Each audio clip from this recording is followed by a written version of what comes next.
beautiful creatures. Thank you for coming back for another video. This is advice from your higher self. And of course, if this video doesn't resonate, check out another one or come back next week. But always take what resonates. Don't let it take from you. I can't remember what else to say. And we had a card follow it immediately, so let's just like get right into it. We first have the card of love. And with this heart here, I feel like this is like self-love you're needing to give to yourself. I feel like this is time with yourself that you don't usually get, and I don't think is something that you take as, I don't know, as seriously as you need to right now. Like, I feel like you're maybe going through something, and the answer is not external, it's internal. I think that's the best way to put it. We had two, oh my goodness, that's so weird. So we had two Gemini cards follow. I just saw the two cards, and I was going to put one back, and they just felt like they were connected in some way. But this is so funny. So we have new moon in Gemini and full moon in Gemini with communication is key, and the answers you need are coming. And I feel like maybe they are reversed. The answers you need are coming, but communication is how you're going to get them.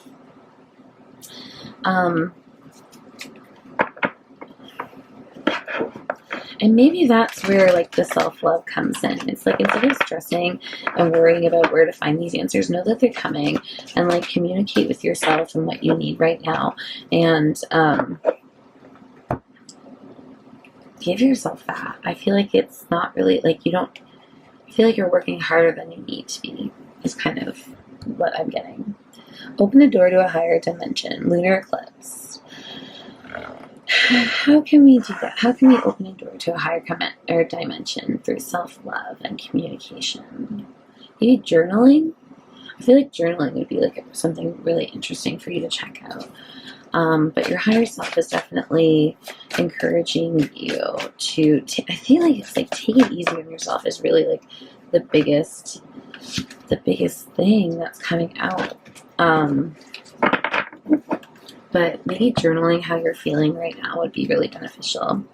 Oneness is my true nature. Yeah, like just connecting with yourself through self-love. Answers you need are coming. Communication is key. So maybe this is like developing a better communication with your higher self, with spirit, your guides, which I know I say this all the time, and hopefully it's out by the time this video comes out, but I will be making a video about how at least I've learned how to communicate with my guides and how it works for me, and tweak that as much as you need to, because everyone is so incredibly unique. So like, you have the ability to do this. We just need to figure out how you, the unique individual listening right now, does that. So, and I think that's pretty beautiful. So last oracle card, and I think this is the one we're going to take here, is this beautiful I'm not a unicorn thing. I love it. So not a flower, vulnerability. Oh, yes. This makes a lot of sense to me.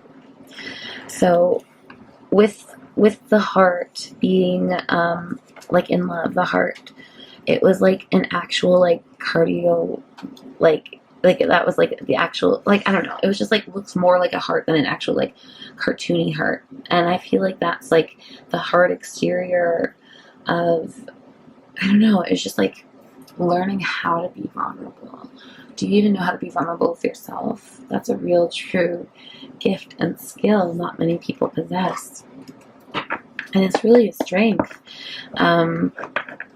So I feel like that's maybe a key on how to open that door to a higher dimension and become one with your true nature, right? So, but I do feel like journaling is maybe going to be a helpful start to that, and at least somewhere to start. Let's see what the tarot have to say from your higher self. Thank you. Oh my goodness. Too much. But let's see what we got. We have the Wheel of Fortune, the Page of Swords. Interesting. Okay. The Two of Cups. the Two of Swords. No, let's talk about these ones first. So, I feel like we all are very invested in having the wheel of fortune be constantly spinning in our favor, but life is about ups and downs, right? And they're not all huge, drastic spins. A low wheel on the, or like a low side of the wheel of fortune could be not getting the parking spot you wanted, or having to like walk in the rain, kind of thing. Getting a flat tire. Like, those are all low spots where they don't exactly ruin our day, but they're not great. And then they have the extreme highs as well. So, like, I feel like it's accepting and being grateful for those, like, little wins and little lows, and knowing when you're in a low that to appreciate that time and learn the lesson you're meant to, because you're about to be high again. And when you're high, again, appreciate that time and be grateful, because you know that there 611 on the timer. You know that there are times when you are low again. And with the Page of Swords and Two of Cups and Two of Swords, let's talk about that. Because I do feel like this is not with another person at all. I do feel like this is all internally.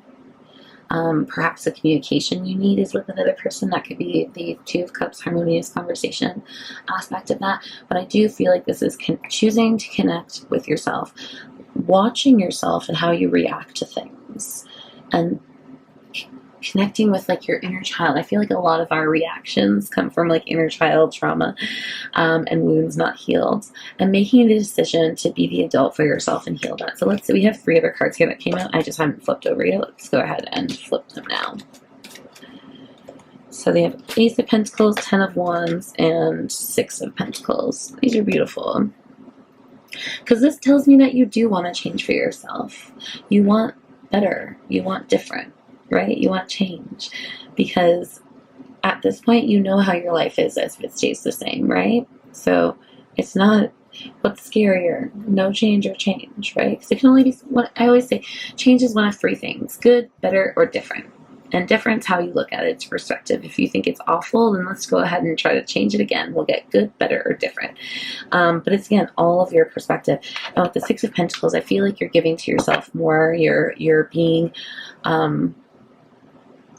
more gentle with yourself, more vulnerable with like the doe here and the little animals, and like balanced too with the scales. I just want to see the bottom of the deck. Yeah. Let's go ahead and take the last 3 cards. So we have the Lovers, Ace of Cups, and the 10 of Pentacles. And again, this tells me, so the Lovers isn't necessarily, because again, and take it how it resonates. Don't tell me how your reading is for you. I don't necessarily believe there has to be another person involved with the Lovers. This is a card of choice. This is choosing to love yourself and be happy and do what makes you feel good. And that Ace of Cups, right? And I feel like, again, this is not just an Ace of Cups where you're emotionally satisfied. He's dropping in a coin. I feel like the happier or the higher vibration, the higher you vibrate, the more abundant and prosperous you are, because you then have the 10 of Pentacles, right? Which is like, that's the everything. We all want the 10 of Pentacles at the end of the day. And like, yeah, I've been guided to like take the top card for a very long time while reading this, and it's the Fool. So have faith in yourself, or have faith that this is something that you can do and can have. So lastly, we have a few little affirmators we're going to close with, as always. And we have the Love Your Ego for, thank you.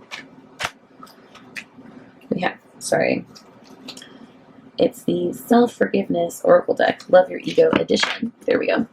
Words were hard for a second because everything fell all over the place. I forgive myself for pressuring myself to understand more than I am meant to know in the present moment. I choose to believe that there are things that were never meant to be in my hands and are instead being divinely guided. So maybe that's where the communication is coming, like the answers you need are coming. Communication is key. Communicate with yourself. They are divinely guided.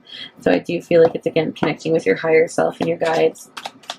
And accepting that, like, sometimes you're not meant to go. Even tarot readings, right? Like, if you don't get an answer on tarot, it's not because, like, it's a bad reader or you were ripped off or something. It's because you're not meant to know that answer. You're meant to experience it. You're meant to live it, right? So it's maybe like one of those things where you just kind of have to accept that you aren't meant to have that answer right now. Okay, I did have a card flip over. Sorry. This is beautiful. And I want to show you the back of this because it's actually really nice as well. Let me move my fingers. Isn't that beautiful with, like, the red sky as well? So nice. And it says, full moon, I have power. It is real. Always know that. That is never, ever something that should be in question. You have power, and it's there. You have adventure and learn. Adventure, live wild and free. Learn, take a lesson from owls. Deeply observe the night, and you will become a little wiser in the day. I feel like this is more about your shadows, your triggers that we were talking about. We are like the observing yourself and how you react to things with the Page of Swords. Learn yourself. Be like, that's an adventure, right? It's really beautiful, and it's a gift to be able to do that. But either way, I love your guts and gross bits. 1133 on the timer just there. I hope everything works out for you. I hope you learn to love yourself as much as I love you and everyone else in your life loves you. To be vulnerable, especially with yourself. If not with anyone else, with yourself. And make friends with your shadows because, again, they're not going anywhere. So we need to learn how to live with them. And, yeah. Also, no, that's it. Cheers to your success. I love your guts and gross bits. Bye.